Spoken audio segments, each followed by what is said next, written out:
All right, welcome to the Jim Acosta Show. It's another day that ends in Y in Trump's Epstein-Gate cover-up. He is throwing out every distraction you can think of. Now he's talking about taking over Washington, D.C. It's probably why he was walking on the roof of the White House the other day. He wants to do another census to exclude undocumented immigrants. He wants to redraw congressional maps.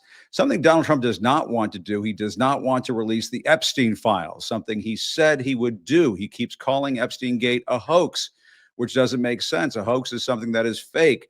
Jeffrey Epstein was very much a real person. He was a monster, and Trump should know that. He was friends with him for years. They went to parties together and so on. Here to talk about all of this is Congressman Greg Casar. He's a Democrat from Texas. He could lose his seat, by the way, in this redistricting battle. We need to talk about that. He also sits on the House Oversight Committee, where Democrats are trying to get their hands on the Epstein files. And Congressman, good to see you. Yeah, good to see you too. It's crazy and scary times, and so what a list of things for us to talk about. Yeah, I know we probably don't have enough time, but we'll do our best. But let's jump right into this. I do want to play. I want to talk about Epstein first. You're on the Oversight Committee. I know the committee is trying to get its hands on the Epstein files, and Trump and most of the Republicans out there don't want that to happen. But I guess Trump was asked about this in the Oval Office, and he again called it a hoax, and he apparently did not know that J.D. Vance, the vice president, was going to have some strategy session with other advisors about, how to get out of this. And he claimed he didn't know that, which may not be a good thing for Donald Trump, but let's watch this. President, is Vice President Vance hosting a gathering this evening to talk about how to respond to the Epstein situation?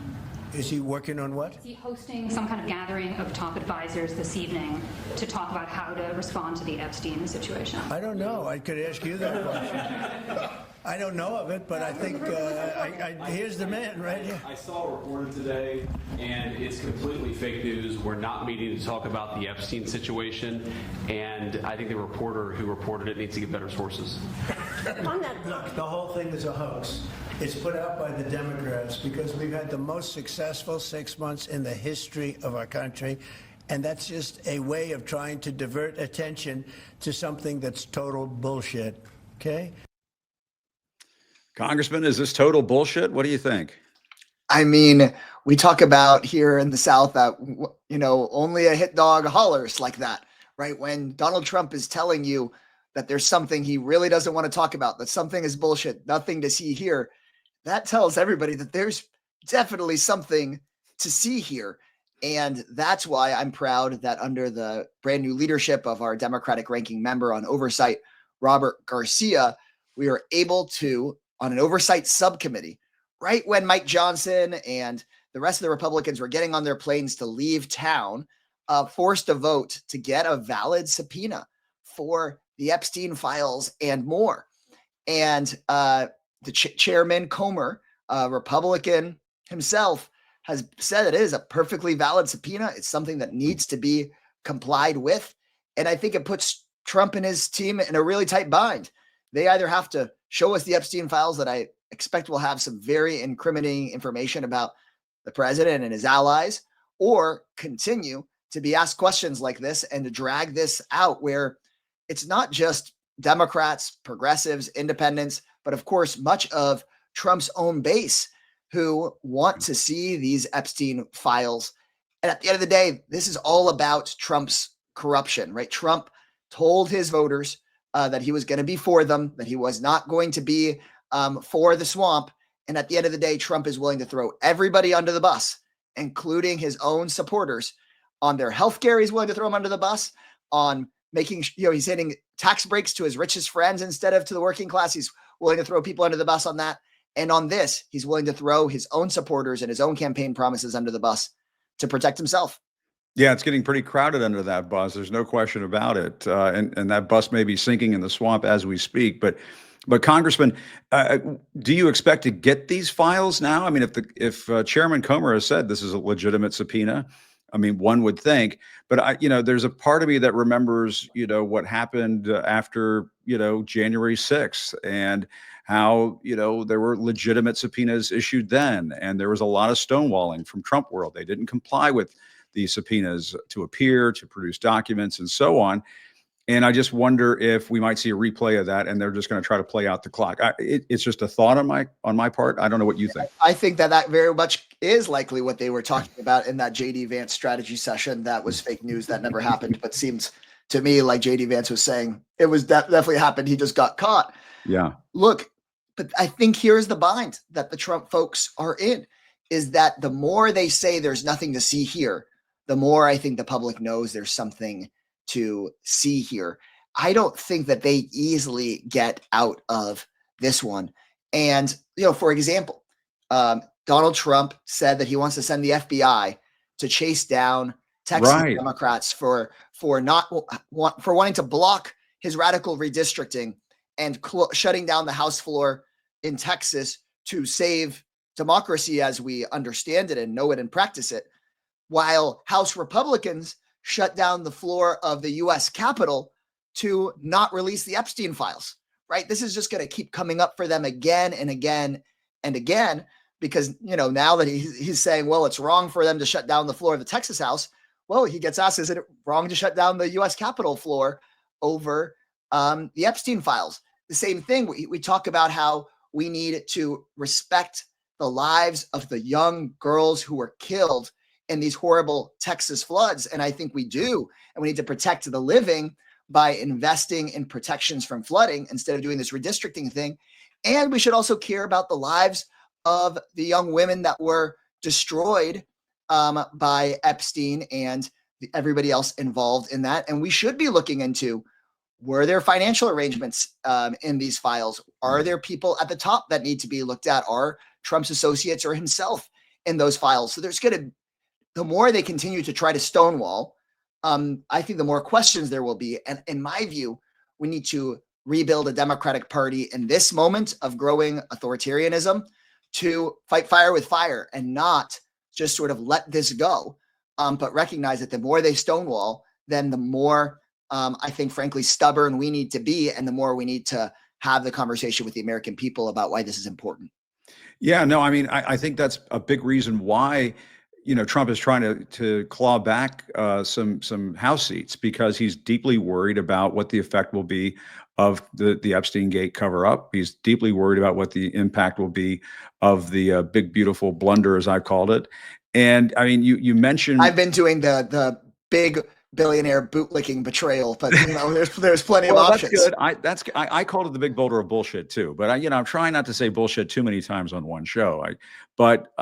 I do want to ask you about the FBI thing, because in what world is this normal? Senator John Cornyn, I guess, said today that the FBI director, Kash Patel, has approved his request to help round up the Texas Democrats who fled Texas. And I mean, to me, like, I'm sorry, what's going on here? How is it that the FBI is being used in all of this? And if Texas Democrats want to leave the state, that's their God-given right to do so. It's a free country. I mean, what's going on with this? For a second, imagine we're talking about another country, a country where you had a deeply corrupt president who wanted to change election rules at the last minute. And when the opposition party tried to stop it, that his allied senator called on federal law enforcement to go arrest all of those individuals. You would say that in that country, you've got to be worried about democracy, but that country is ours. And that time is right now. It is unthinkable that you have U.S. senators who once called themselves moderate Republicans talking about sending the FBI to go arrest their political opponents over a political difference of opinion. But that's the country we live in right now. That's why the stakes are so high. And that's why this fight in Texas should be important to everybody watching at home across America. Yeah, and something tells me that Senator Cornyn is doing this because he's a little worried about a primary challenge that he's going to get from Ken Paxton, and so he's got to puff out his chest and thump his chest and act like the big MAGA tough guy and everything. But I'm sorry, I think you're absolutely right. It looks like something an authoritarian country would do. I mean, if Texas Democrats want to take off for however long they want to take off, that's the way it should go. And I think you hit on something else. Democrats in Texas were accused of betraying the people who lost their lives in the floods and the families who were affected by what took place in the floods. But it's really the opposite of that. You guys want to do that. It's because they tried to push through this, ram through this crazy redistricting thing. Yeah, I mean, Governor Abbott, I'm now calling Governor Gaslighter. He's saying that Texas Democrats have left behind their responsibility when it was Governor Abbott that left behind his responsibility on the floods by making the entire special legislative session about redistricting and carrying Donald Trump's water. So we've got to be really clear with the people of Texas that Democrats were ready to go, ready to vote on day one to address flooding. Frankly, flooding that Governor Abbott could have addressed when some of these affected counties that were affected by these floods, requested grant funds from the state multiple times to address flooding, and Governor Abbott told them no. I mean, that should be the biggest political scandal happening right now in Texas and across the country.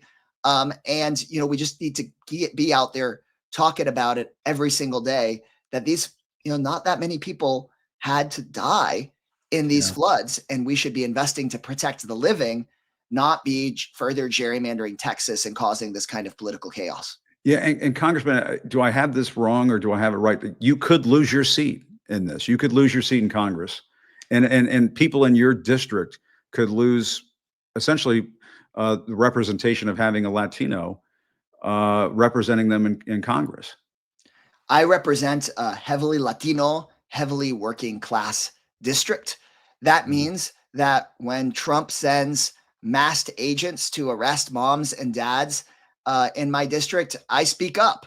That means when billionaires are screwing over working class people in my district, I speak up. When a worker recently was killed building Elon Musk's factory here, I was able to stand up and fight back because that's what my voters want me to do. But if they're able to essentially eliminate Latino majority and Latino opportunity districts like mine, then they try to get rid of folks like me in Congress. And we just can't let them. I mean, this is about something much bigger than me. This is about working class people, Latinos, African Americans having the voting rights that we won under the 1965 Voting Rights Act. And Trump is trying to shred that. And we're just not going to let it happen. So here in Austin, we're putting up a huge fight because this is a fight that's bigger than our city. And do you want to see your party do more in Washington? Because it seems to me, what the Texas Democrats have done, is kind of a model for the party.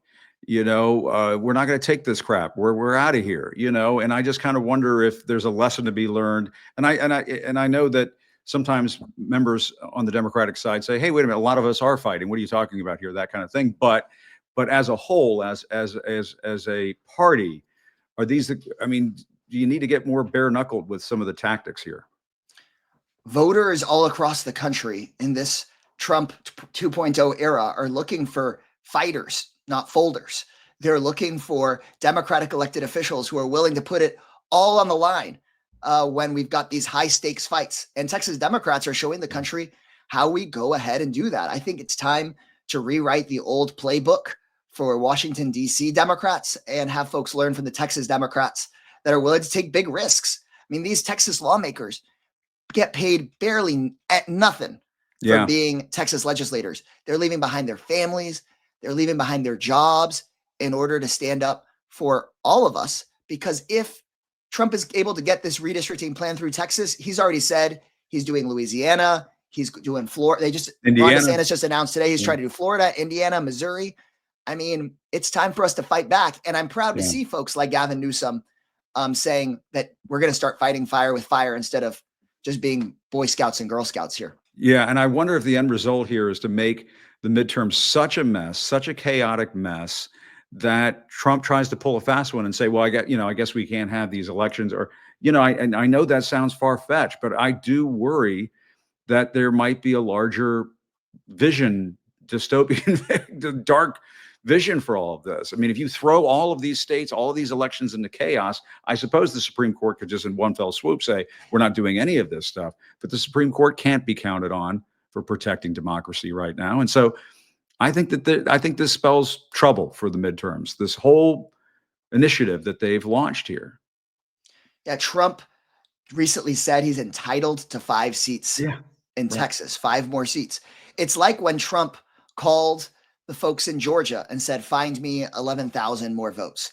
Now he's called the folks in Texas and says, give me 5 seats, calling the governor of Florida and saying, give me 3, 4, or 5 more seats. Trump clearly has no plan for winning the upcoming elections, so he thinks he can cheat and rig those elections before we ever get to cast a ballot. And so we've got to get folks fired up right now. We can't wait until the upcoming midterm elections. We have to get people mobilized now, and people are ready to get active. Just a couple days ago, we sent out a text message here in Austin to go and do an old school labor picket in front of Governor Greg Abbott's mansion. And in the course of just a couple hours, we had a huge crowd out there ready to go. I think people are aware that Trump is trying to erode our democracy, and we've got to take the fight to him now before it's too late. Yeah. No, people are hopping mad right now, and they want to get their hands dirty a little bit, mix it up a little bit, get going, not take this stuff lying down. And Congressman, I can tell you're on that boat as well. Congressman Greg Casar, thank you so much. Really appreciate it. Let's stay in touch as this thing moves forward. Really appreciate you. Thanks so much, Jim. All right. Good to see you. Thanks so much, Congressman. And I want to quickly go to my friend Maria Cardona, Democratic strategist, because I got to get Maria's take on this. And, I do want to talk about some other things with Maria related to this. But I mean, Maria, I do worry that there's something bigger going on here. If you make this map such a hot, steaming mess, it makes it hard to hold elections, which plays into Donald Trump's hands, I have to say. Yeah, I don't disagree with you, Jim. And we need to keep that in mind, because I will put nothing past them. The more of a mess this is, the more he can come in and say, well, all of this is rigged, so we need to just, do what I say, right? Put the map that I want, and these are going to be the results. But here's, I think, the bottom line. And Congressman Casar was absolutely right that this is Donald Trump and Republicans demonstrating under no uncertain terms their fear and their naked desperation about what is coming the next year, the midterms, which is a shellacking of them. They cannot win if this is done fairly, and they know it. So they are willing to lie, cheat, and steal because they know they cannot compete on the battlefield of ideas. Trump knows his policies suck. He knows they are bad for America and Americans. He sees his poll numbers tanking generally. He sees his poll numbers tanking, importantly, with the Latino community. And as you know, this is something he tries to brag about left and right. And what he's doing in Texas and what he's going to try to do in Republicans bending the knee because they are all freaking cowards and have no backbone in other states as well is because of that. So I think they have given up trying to convince Americans about the big, horrendous, all sorts of names to this awful bill that you and the congressman have, and they're all correct. Because the poll numbers on that bill, Jim, and you've seen this, the more Americans learn about it, the more they hate it. Yeah, it's true. No, it's absolutely true. And it may just be the big bad blunder. I mean, there are lots of words for it, but politically, it's a blunder. And you saw that the other night with that Nebraska Republican congressman getting booed. He said, "We're going to try to. We're saving Medicaid with this." But people just aren't buying it. It's exactly they have a firm handle on things. And the other thing that Trump is trying to do that could have an impact on the elections, he says he wants to do census. I'm sure you saw this, Maria. He said people who are in our country illegally will not be counted in the census. And, he's under the, ridiculous, warped view that undocumented people vote and all this stuff. And he blames whenever he loses, that's what he blames it on and so on. Yeah. Your thoughts on this? Because I think that this also is sort of geared towards gerrymandering, geared towards redrawing congressional maps, because he's just, he's not committed to democracy.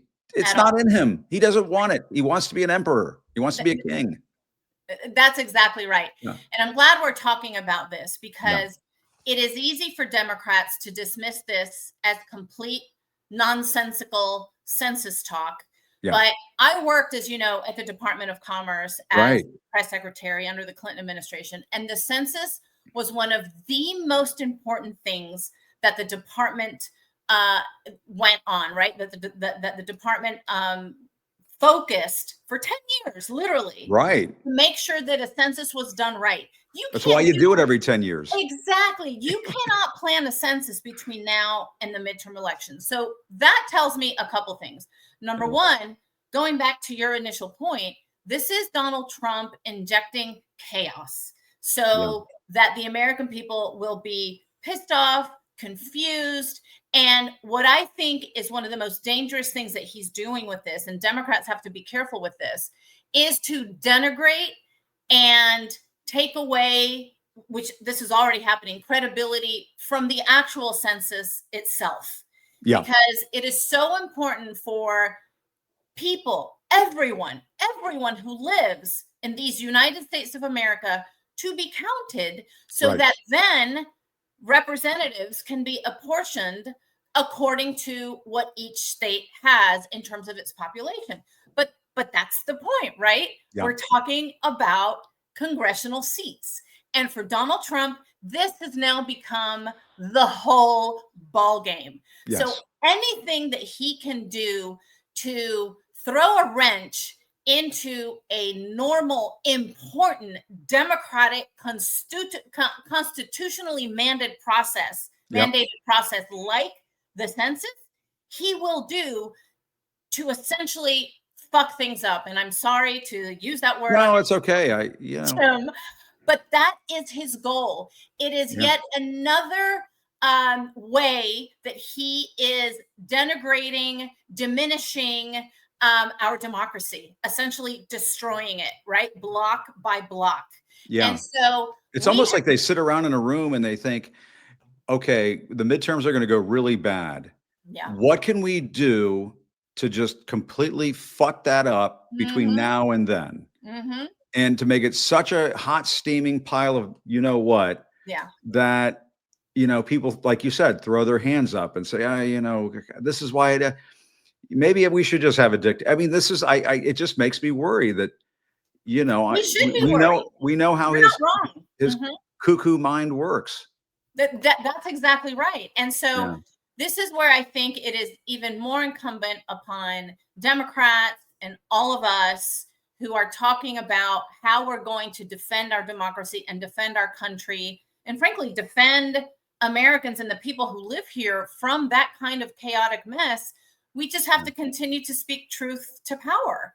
Yes. And this is why your show is so important. This is why you having Representative Casar on is so important. This is why I love doing your show and others like it, because there is not enough of these conversations going around to make sure that Americans actually do have power. Because to your point, Jim, one of the goals of what Trump is doing is to make Americans feel powerless, right? And fearful. To make them feel like there's nothing they can do. Don't fight him. Don't fight the Republicans. They're in power. There's nothing you can do. No, that is absolutely not true. You have your voice. You have your vote, and that is incredibly powerful, which is why he's trying to take it away. That's why he's doing it. Your vote did not matter, America. Donald Trump would not be doing everything in his power to take it away. That's right. So use it at every level, at every election, at every town hall. Go and make your voice heard, because it matters and everything is at stake. It's so true. And I think part of this is also aimed at, it's another one of these evil Stephen Miller, hatched ideas of let's spread fear among the migrant community and people who are mixed status families and so on.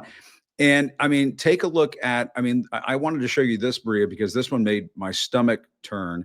The Department of Homeland Security, ICE, they put out this Instagram post where they said, we're removing the age cap. We're removing the age limits as to who can become an ICE agent. And if my executive producer, Matt, could show us that picture, I want to show, it says, no age cap, join ICE now.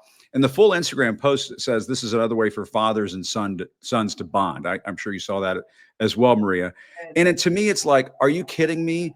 So, this is a new way for father-son bonding to occur in this country. This is MAGA's idea of father-son bonding to, go on and I mean, this looks like something out of David Duke's, you Yeah. know, uh, imagination. Yeah. It's really sick stuff, and like fathers and sons bonding over rounding up Latino people in this country. It's just absolutely appalling.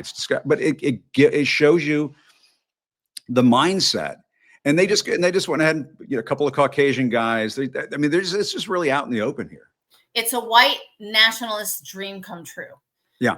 And for everyone else who understands how dangerous it is, and you talked about migrant and immigrant communities, that is exactly right. And sadly, it is having a horrific, terrifying effect among our communities. You and I have talked about this at length. Yeah. I was at church not too many weeks ago, and I think I mentioned this to you on your last show, and it happened again. There were rumors of ICE being around the church, and I go to a mostly Latino church. People were in tears, afraid to come out. I sent my son out to keep an eye out to let us know when it was safe for people to come out and go home. Wow. This is what's to go happening. to church. At a church, Jim, at a church. And this is happening everywhere. It's happening in schools. Yeah. It's happening at courthouses. You've heard those nightmares where actually legal immigrants go to show up for their court hearing, to renew perhaps their green card. Then they are denied by the judge, and ICE is waiting for them, not even outside, but literally in the courtroom. That is so un-American and counter to the values that we all hold dear. And this is why it is so important to fight this kind of tyranny, because that is what this has become. And for immigrant communities to understand, especially those that are here legally and that are citizens and that can vote, I believe we have an extra responsibility to come out and speak out against this horrific, stomach-turning, un-American, preposterous, twisted idea of what they are trying to turn this country into, because that is not what we all believe this country is. And we still have the power to fight it. They are trying to destroy what essentially are economic engines around this country. As you know, immigrant communities inject more than $7 trillion into our economy. Right. And most of the people, this is another thing, most of the people that ICE has gone out and detained and kidnapped, literally kidnapped off the street, because that's what they do. They're unidentified, they're masked, they don't show their faces. They kidnap people off the street. Their families don't hear from them for days on end. And many of them, we have heard, are actually legal, do have documents, and they are still detained for days. That is just, I mean, that turns my stomach to no end. I never thought we would be here talking about these kinds of things in this country. So we need to continue to talk about this, because it's another way for him to inject that fear, to inject that chaos, so that we all shut up, and we have to do exactly the opposite. Well, and there's a viewer that's just chiming in right now with the comments saying that in Arizona, kids are afraid to go to school. People are afraid to go to church. They're not showing up for their court appearances and immigration court proceedings. And what does that do? That just chases people into the shadows. Exactly. And is that proper immigration enforcement? And is that a way to run a railroad when it comes to immigration in this country? No, of course not. It's just about spreading fear. And, you know, I just think that we're heading to a really disturbing place, Maria. I worry that, you know, if you show up at a voting place next year and you appear to be of Latino descent, are ICE agents going to show up at polling places? I mean, I'm serious. I'm just deadly serious about this. I think it's a complete possibility. And I bet you know, you talked about them having people around tables planning for shit. I think this is one of the shits that they're planning for. I don't put anything past them. You know, when I saw what he did about the census, I, you know, went on my different chats and people were like, well, he can't do that. That's unconstitutional. He doesn't care. He doesn't care. And we should say he tried to do this in 2020. He did. Luckily, the Supreme Court said, whoa, boy, but will they say that now? Well, they say that now. Exactly. It's a different era now. People need to understand it's a different era now. And the Republicans in Congress are deathly afraid of Donald Trump right now. I'm concerned that the Supreme Court is also just afraid of Donald Trump right now. Yeah. And, this was a tell, though. I talked about this with Congressman Casar just a few moments ago. But when Senator John Cornyn is saying, Kash Patel has told me that, yes, they'll send the FBI agents after the Texas Democrats. That says to me right there that Senator John Cornyn is worried about losing that primary. Yes. And that Republicans are worried in Texas. I saw Governor Perry just the other day, Rick Perry, came out and supported John Cornyn. They're worried about Ken Paxton getting that Senate seat, Maria. And I know I have said that, turning Texas blue is fool's gold and so on, but I don't know. I don't know. But I don't know. Right. And let's if Ken Paxton gets that nomination, sorry to interrupt. Right. No, Yeah. let's add to that. But Jim, Yeah. I actually think, and hopefully, Democrats will get our shit together to actually make this a reality, that all of this stuff that's going on in Texas can backfire in Texas, because it can piss off Texans so much, right? And don't mess with Texas. And That's right. You listening, Texans? Donald Trump is messing with you. He's messing with you. Don't let him. Yeah. He's They're not helping the flood victims right now because of this whole fiasco. They don't give a shit about the flood victims, Jim. Donald Trump is more concerned about his political future and his party's political future in the midterm elections than he is about helping the flood victims and their families, and trying to do everything he can to keep this from happening again, which, by the way, you've talked about this before. A lot of it could have been avoided because of all the, ridiculous Doge cuts. But that's for, those are other conversations that you guys the other thing, too, is I really think this is tied back to Epstein. I think he is so freaked out. Distraction. I was talking to an attorney for some of the victims yesterday. I think he's so freaked out about what is in those Epstein files. He's worried the Congress will go Democrat, and he faces the prospect of a third impeachment. Yeah. And if there's something really nasty about him in those Epstein files, and the Democrats take control of the Senate, ladies and gentlemen, all bets are off. And you can say, Jim, go home. You're drunk. Go pour yourself a cocktail. We've heard this from you before, and so on. I'm just saying. And if I end up being right, we can point back to this program. I think this is very much driven by him being freaked out about Jeffrey Epstein. There is no question in my mind, Jim, that every batshit crazy thing that he says and posts goes back to that now. Yeah. Because he wants to distract in such a desperate way that it all leads back to that. But it also stems from, but again, it's related, kind of wrapped around it, his massive fear of losing Congress next year, including the Senate, by the way. Things have been falling in line for the Democrats. In Texas, you mentioned this, and I agree with you. Hope springs eternal. I think one day Texas will be blue. And I think that, North Carolina now, we have a great chance to pick up North Carolina. And so they are trying to look at the board to figure out what that looks like if there is a Democratic Congress, and these Epstein files then become something that can be made public. Clearly, you see in what they have said and done, obviously, the Pam Bondi, twisting herself in pretzels and oh my goodness. After everything that they talked about, right? Unbelievable. At the beginning. Clearly, they have seen something in there that is not favorable, to say the least, to Donald Trump. And even the subpoenas that they gave out earlier this week, and people talked about, the Clintons, and that's fine, But they didn't subpoena anyone, Jim, that actually knows what's in the Epstein files. If they really wanted to find out more about what's in there, they would have subpoenaed Pam Bondi. Patel, but people are like, oh, well, they're part of the DOJ. They're not going to subpoena, those people. Well, so then what about Acosta, right? Not you. Yeah, Alex Acosta, as I like to Right. say, no relation. Your evil cousin. Donald Trump himself said that they checked that out. When they that's nominated him for labor funny. secretary, he said Of it at a course press they conference did. that they checked it out and that he was not related to me. So that's on video, folks. Not Exactly. related. Not related to our Jim people.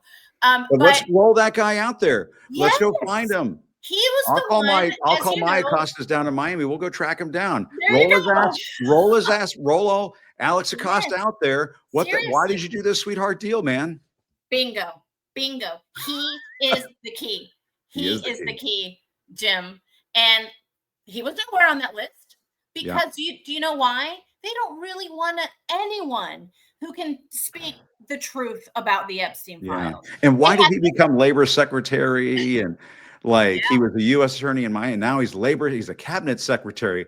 Ooh, that's a nice little slot for you after you gave that sweetheart deal to Jeffrey Epstein. And let's always remember this, Jim. And you've mentioned this, and we need to continue to mention this. This is not about trying to find something to bring down Donald Trump. This is about the victims of the heinous, Yes, they deserve crime. the truth. They deserve the truth. As the mother of a young daughter, and you as the father of daughters as well, I can't even wrap my head around what these girls went through and what their family. It's so horrible. I was talking about this last week. The Netflix, and I'm not promoting them or anything. There's no commercial thing here or anything. I'm just saying I saw the Netflix documentary on Epstein. I think it's called Filthy Rich. It is absolutely disturbing what happened to those girls, and they do deserve the truth. They do deserve justice.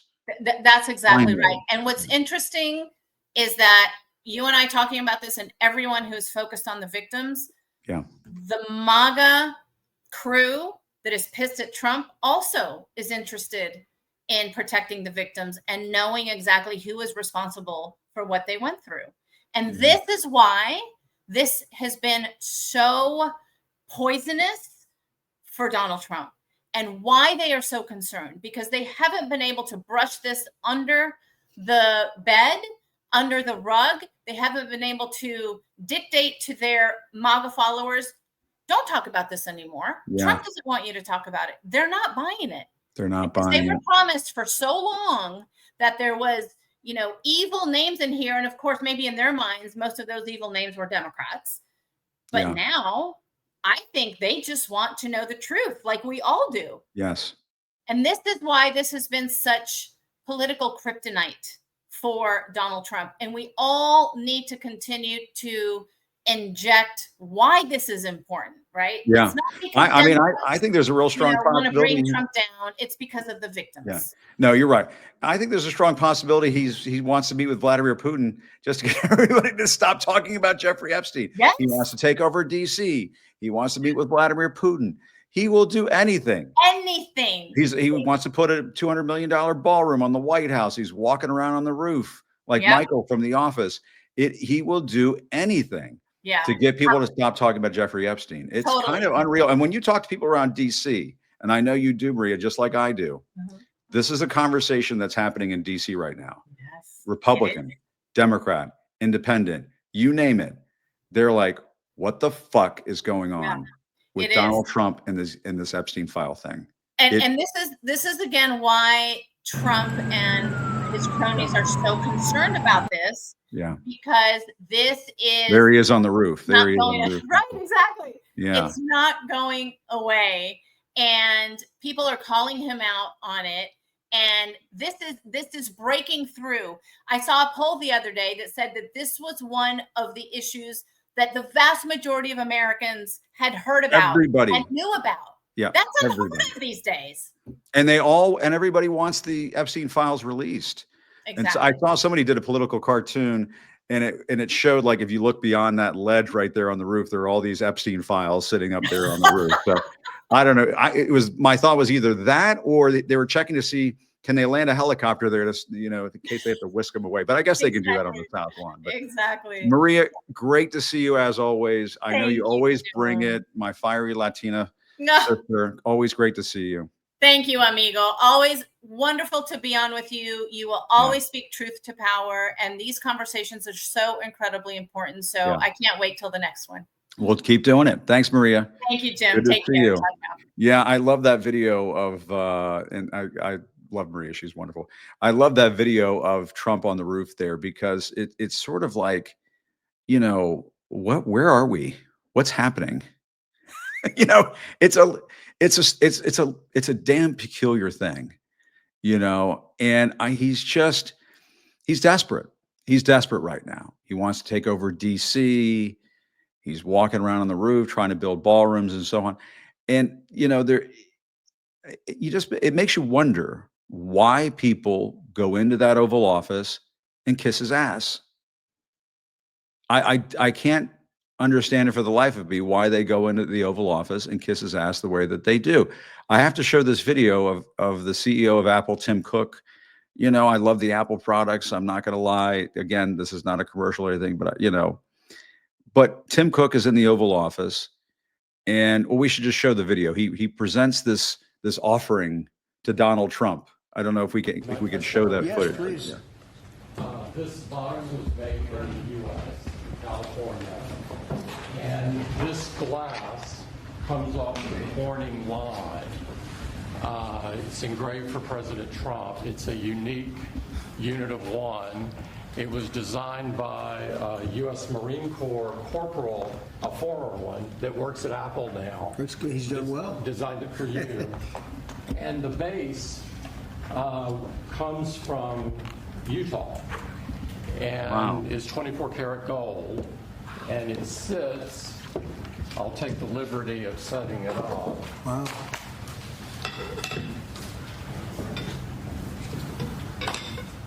Well, let's see. There we go. Beautiful. Congratulations. Thank you Mr. very much. President. It's Thank you so fantastic. much. Yeah. And so Tim Cook knows that, you know, Trump likes gold. It's becoming like gold member and Austin Powers. I love gold. I love gold. You know, Donald Trump, everything in the Oval Office is gold now. And so Tim Cook, you know, he wants Donald Trump to cut Apple some slack and, you know, with the tariffs and everything. And so he's like, well, guy, you know, I can just imagine that he's back in the office workshopping this with the gang. You know, what can we do? We'll present him with a gold offering for the dear leader. It is an Apple gold offering. I'm sorry. This is so 6 months ago when the tech bros and the corporate CEOs went in to the Oval Office to kiss Trump's ass, to get preferential treatment for this, that, or the other thing, or to just not have their industries impacted negatively by the dear leader. And as I've said, many, you know, I've called this the dear leader files. I think this is another episode of the dear leader files. You know, it's just kissing his ass. And I just have to wonder, you know, one viewer comment says, makes you miss Steve Jobs. Absolutely. You know, maybe Apple should come up with an app for kissing Trump's ass. This is what I'm thinking here. Apple should come up with an app for kissing Trump's big old rear end. And, you know, that way these corporate CEOs, these university administrators, these law firms, these members of Congress, anytime you want to kiss Trump's ass, you know, you just pick up your phone and you just send him a little smooch on the big old butt. You just hit the app and it sends a right there on the keister. And maybe that's what they should do over there at Apple, because honestly, I mean, does Donald Trump need another piece of gold, whatever?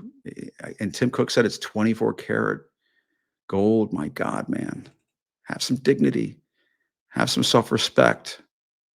And I guess, you know, if you look at the market, Apple's stock went up and so on. It's an obscene time in this country. It's an obscene time when these corporate CEOs feel that they have to go over on bended knee and present the gold offering. This is the precious my precious, to the dear leader. Need to come up with an app for that. Kissing Trump's ass. I won't be downloading that one on my phone, ladies and gentlemen. No downloading of the Kissing Trump on his rear end app on my personal iPhone. That won't be happening. But Tim Cook, it might come in handy. You can be over in California. I can't fly over to DC. I can't fly over to DC to kiss Trump's ass. Boop. Just hit the app. There's an app for that. Just a thought. Free idea. Put it out there. See if it works. You know, I'm willing to help the economy in any way that I can. All right, everybody. Thanks for watching. I really appreciate it. My thanks to Congressman Greg Casar of Texas, who could lose his congressional seat as part of this redistricting battle. And of course, the wonderful, the talented, the amazing, the brilliant Maria Cardona. Always enjoy having her on and her friendship as well. And thanks to you for watching. Really appreciate it. Thanks for sticking with me all week long. It's been a topsy-turvy week, but always appreciate everybody stopping by and tuning in. Until next time, still reporting from Washington, I'm Jim Acosta. Have a good evening. Good night.